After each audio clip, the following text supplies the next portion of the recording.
नमस्कार दोस्तों। आज का ये वीडियो कोई साधारण वीडियो नहीं है। आज मैं आपको एक ऐसी यात्रा पर ले जाने वाली हूँ जो कश्मीर से लेकर रामेश्वरम तक, गुजरात से लेकर झारखंड तक पूरे भारत को छूती है। आज हम बात करेंगे भगवान शिव के 12 ज्योतिर्लिंगों की, उन 12 पवित्र स्थानों की जहां खुद महादेव प्रकाश स्वरूप में विराजमान हैं। सोमनाथ का रहस्य, केदारनाथ की कठिन तपस्या, काशी विश्वनाथ की महिमा और भी 9 ऐसे अद्भुत कहानियां। हर एक ज्योतिर्लिंग के पीछे है एक कथा और हर कथा के पीछे है एक गहरी सीख जो आज भी हमारी जिंदगी बदल सकती है। मैंने इन सभी 12 ज्योतिर्लिंगों पर पहले अलग अलग वीडियो बनाए थे, पर आज पहली बार मैं इन सभी को एक साथ एक ही वीडियो में लेकर आई हूं ताकि आप पूरी यात्रा एक बार में बिना रुके पूरी कर सकें। पर एक बात याद रखिएगा, इनमें से कुछ कहानियां इतनी चौंकाने वाली हैं कि शायद आपने पहले कभी ना सुनी हो। कोई कथा भक्ति की पराकाष्ठा दिखाएगी तो कोई कथा बताएगी कि घमंड का अंत कैसे होता है। तो अगर आप जानना चाहते हैं तो इन 12 पवित्र ज्योतियों में क्या राज छुपा है और हर एक से हमें आज के समय में क्या सीखना चाहिए, तो यह वीडियो पूरा देखिए क्योंकि हर अगला ज्योतिर्लिंग पिछले से भी ज्यादा दिलचस्प है। चलिए शुरुआत करते हैं पहले ज्योतिर्लिंग से। एक मंदिर को 17 बार तोड़ा गया, 17 बार लूटा गया, जलाया गया, मलबा बना दिया गया और हर बार वो फिर खड़ा हो गया। आज भी खड़ा है। ये कहानी सिर्फ एक मंदिर की नहीं है दोस्तों, ये कहानी है आपकी, मेरी, हम सबकी। रुकिए मत, आखिरी तक देखिए क्योंकि आज हम बात करेंगे भारत के पहले ज्योतिर्लिंग सोमनाथ की। सोमनाथ गुजरात के सौराष्ट्र तट पर बना ये मंदिर कहते हैं स्वयं चंद्रदेव ने बनवाया था। चंद्रमा को श्राप मिला था कि उनकी रोशनी धीरे धीरे खत्म हो जाएगी। उन्होंने यहाँ भगवान शिव की आराधना की और शिव ने उन्हें क्षय रोग से मुक्ति दी। तभी से इस स्थान का नाम पड़ा सोमनाथ। सोम यानी चंद्रमा के नाथ। लेकिन इस मंदिर की असली पहचान इसकी सुंदरता से नहीं, इसके संघर्ष से बनी। महमूद गजनवी से लेकर बाद में भी कई आक्रमणकारियों ने इसे बार बार तोड़ा। हर बार सोना लूटा गया, पत्थर तोड़े गए, मंदिर मलबे में बदल दिया गया और हर बार स्थानीय लोगों ने, राजाओं ने, भक्तों ने इसे फिर से खड़ा कर दिया। आज जो भव्य सोमनाथ मंदिर आप देखते हैं वो आजादी के बाद सरदार पटेल जी के प्रयासों से दोबारा बना। अब जरा सोचिए, आपकी जिंदगी में कितनी बार ऐसा हुआ कि आपने कुछ बनाया और वो टूट गया। एक रिश्ता, एक सपना, एक बिजनेस, एक उम्मीद टूटी ना, और उस वक्त लगा था कि अब सब कुछ खत्म हो गया। लेकिन सोमनाथ हमें क्या सिखाता है? टूटना अंत नहीं है, टूटना बस एक मौका है दोबारा और थोड़ा मजबूत होकर बनने का। जो नींव 17 बार गिरी वो 18वीं बार भी नहीं डरी। क्यों? क्योंकि उस नींव में विश्वास था। भगवान शिव उस खुद विनाश सृजन के देवता है। वो हमें सिखाते हैं कि हम हर विनाश के पीछे एक नया सृजन छुपा होता है। जो चीज टूटती है वो नए सिरे से नए रूप में लौटती है, बशर्ते आप हार ना माने। आज का सवाल है, आपकी जिंदगी में वो कौन सी चीज है जो टूट गई थी लेकिन आपने उसे फिर से खड़ा कर दिया। अब बात करते हैं मल्लिकार्जुन ज्योतिर्लिंग की। दौड़ लगी, पूरी दुनिया का चक्कर लगाने की दौड़।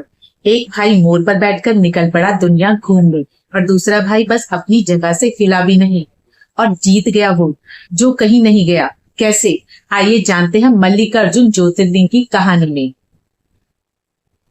आंध्र प्रदेश के श्री शैलम में स्थित मल्लिकार्जुन ज्योतिर्लिंग की कथा जुड़ी है भगवान शिव के 2 पुत्रों कार्तिकेय और गणेश जी से। एक बार दोनों भाइयों में होड़ लगी थी, पहले पूरी पृथ्वी का चक्कर कौन लगाएगा। कार्तिकेय अपने वाहन मोर पर बैठकर तुरंत निकल गए, लेकिन गणेश जी, जिसका वाहन एक छोटा सा चूहा था, वो जानते थे कि इस दौड़ में वो शरीर से नहीं जीत सकते। उन्होंने क्या किया?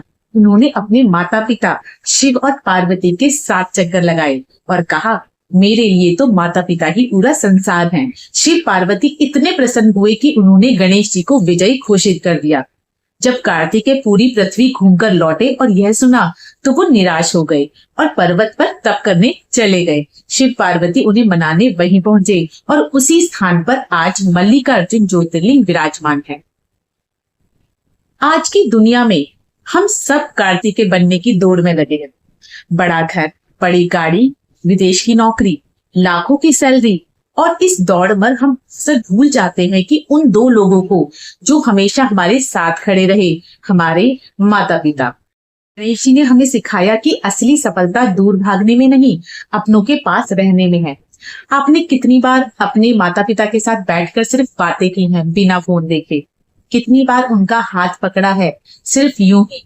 दुनिया घूमने से पहले अपने घर में मौजूद उस दुनिया को पहचानिए जो आपको बिना शर्त प्यार करती है। आज का सवाल, आखिरी बार आपने अपने माता पिता को थैंक यू या आई लव यू कब कहा था?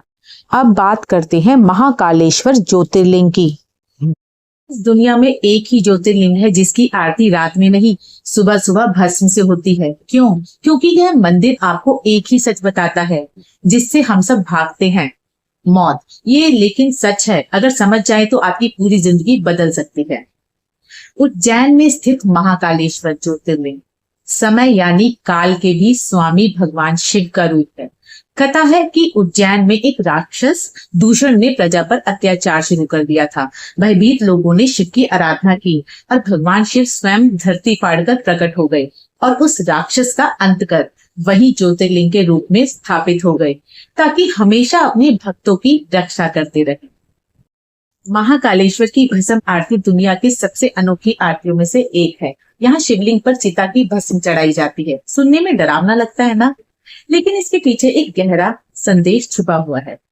भस्म यानी राख हमें याद दिलाती है कि एक दिन ये शरीर, ये पैसा, ये पद, ये सब कुछ राख ही बनेगा। हम अक्सर ऐसे जीते हैं कि जैसे हमारे पास अनंत समय है। हम कल पर टालते रहते हैं। कल माफी मांग लूंगा, कल माँ से बात कर लूंगा, कल अपने सपने काम शुरू करूंगा। महाकाल हमें झकझोर कर कहते हैं, कल नहीं है, समय ही सबसे बड़ा देवता है और वो किसी का इंतजार नहीं करता। जो व्यक्ति मृत्यु को याद रखता है, वो झूठी बातों में समय बर्बाद नहीं करता, वो रिश्तों को हल्के में नहीं लेता, वो हर पल को जीता है। मौत का डर नहीं, मौत की याद, यही असली ज्ञान है। आज का सवाल, अगर आपको पता चले कि आपके पास सिर्फ 1 साल बचा है तो सबसे पहले आप क्या बदलेंगे अपनी जिंदगी में? अब बात करेंगे ओमकारेश्वर ज्योतिर्लिंग की। एक पहाड़ है जिसका आकार खुद ओम जैसा है। प्रकृति ने खुद वहां भगवान का नाम लिख दिया।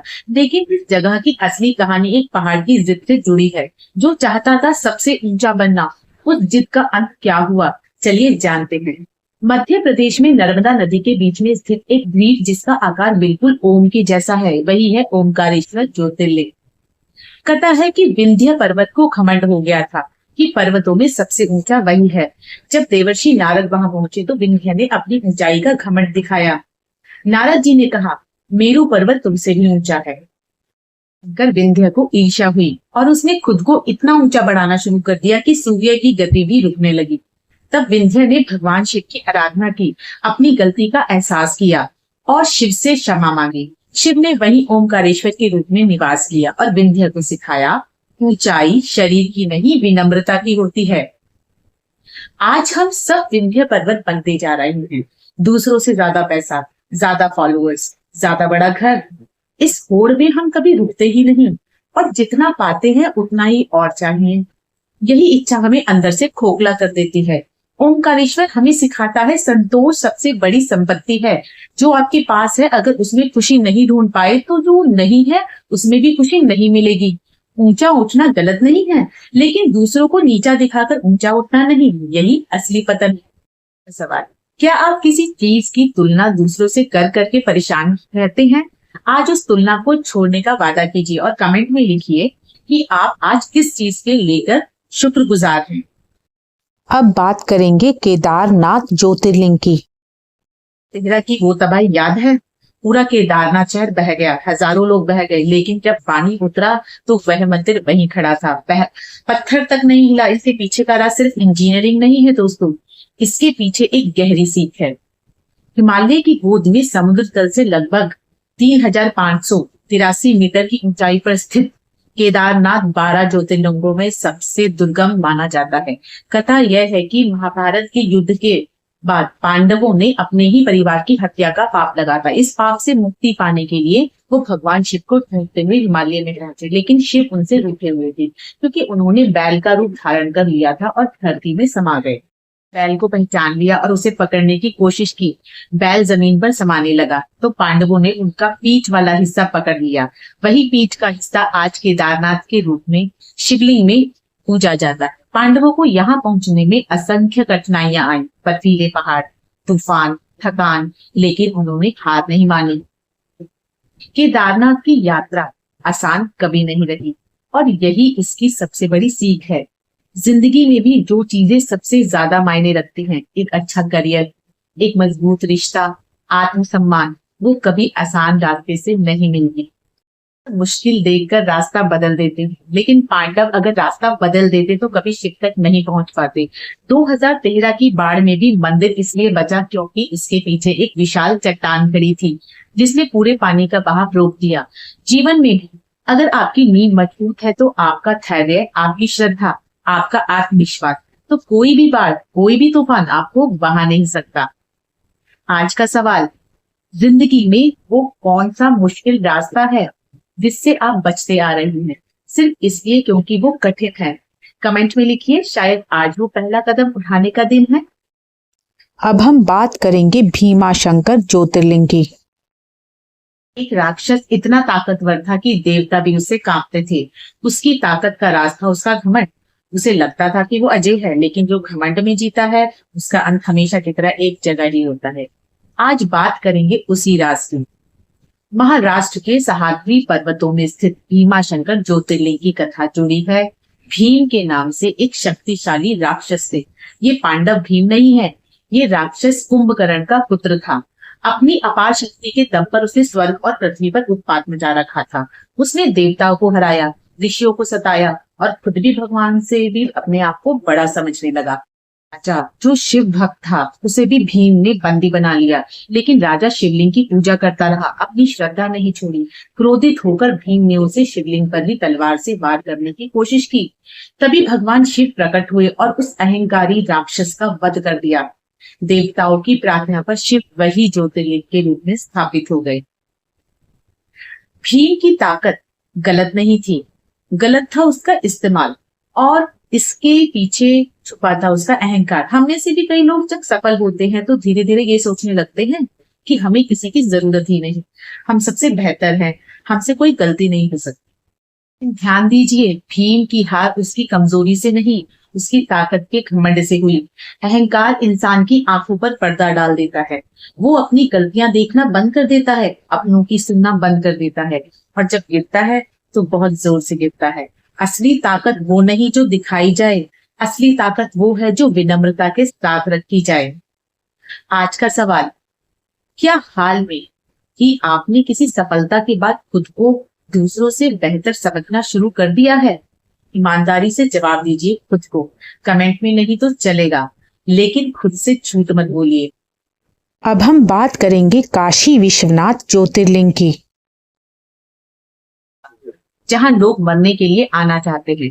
सुनने में अजीब लगा ना, लेकिन काशी में मृत्यु को उत्सव की तरह देखा जाता है। ये कैसे मुमकिन है कि मौत भी खुशी बन जाए?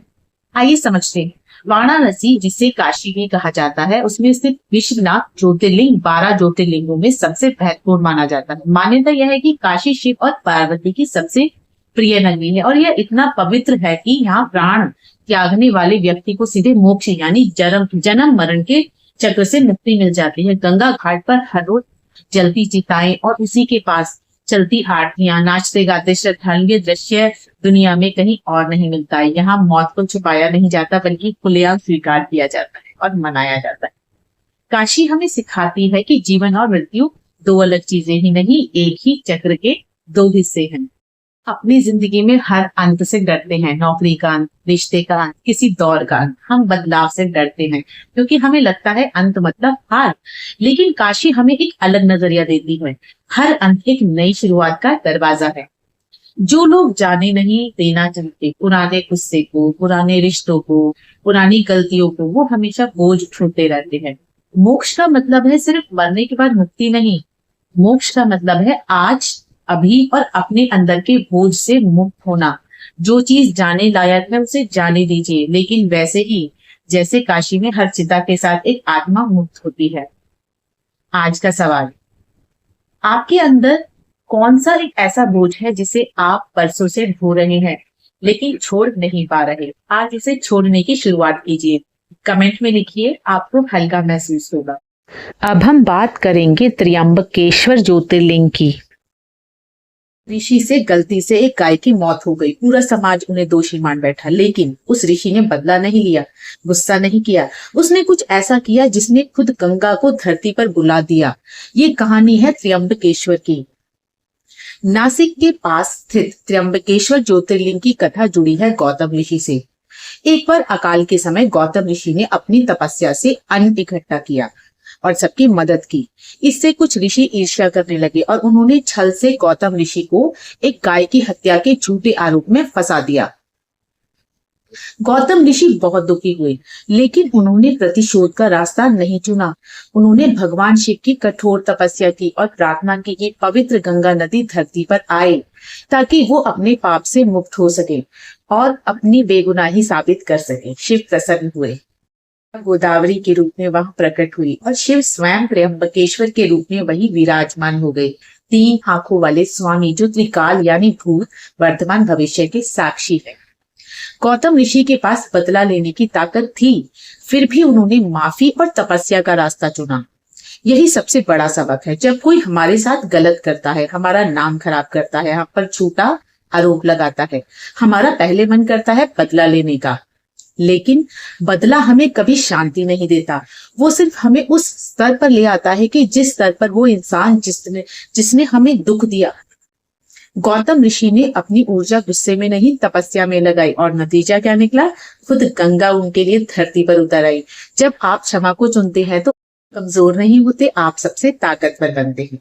आज का सवाल, क्या कोई ऐसा है जिसे आप बरसों से माफ नहीं कर पाए? इसका जवाब किसी और को नहीं देना, बस खुद से पूछिए, क्या वो गुस्सा अब भी आपकी मदद कर रहा है या सिर्फ आपको तकलीफ दे रहा है? अब हम बात करेंगे बैद्यनाथ ज्योतिर्लिंग की। रावण, जिसे हम सिर्फ खलनायक समझते हैं, वो एक महान शिव भक्त भी था। उसकी भक्ति इतनी गहरी थी कि उसने अपना एक एक सिर काटकर शिव को अर्पित करना शुरू कर दिया था। और उसी भक्ति से जुड़ी है बैद्यनाथ ज्योतिर्लिंग की कहानी।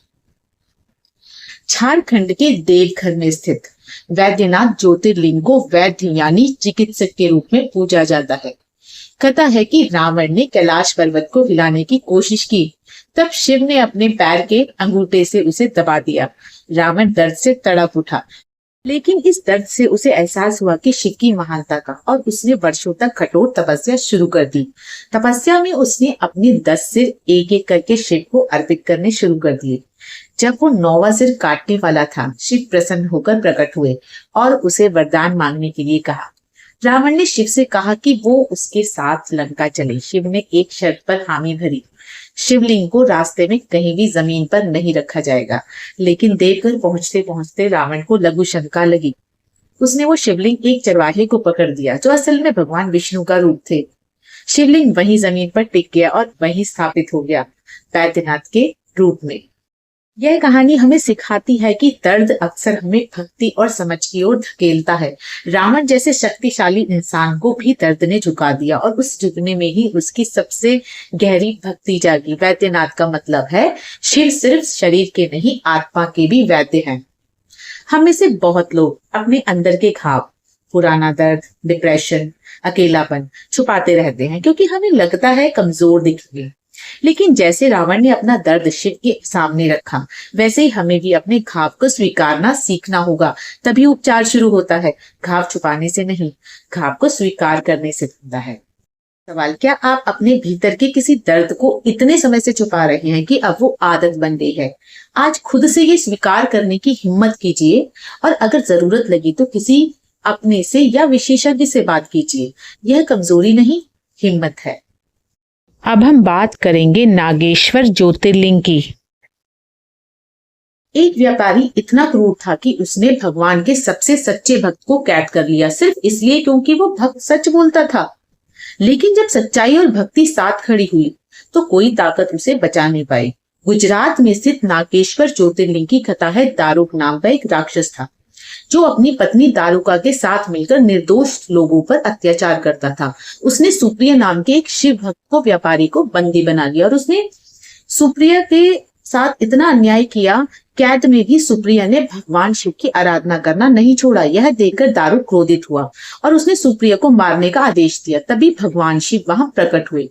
दारुक राक्षस का अंत हुआ और सुप्रिया की रक्षा की। भगवान शिव ने वही ज्योतिर्लिंग के रूप में निवास किया ताकि जो भी सच्चाई की राह पर अत्याचार सहे उसे रक्षा मिले। के पास एक ही विकल्प था, चुप रहकर बच जाना या सच बोलकर खतरे में पड़ना। उसने दूसरा रास्ता चुना।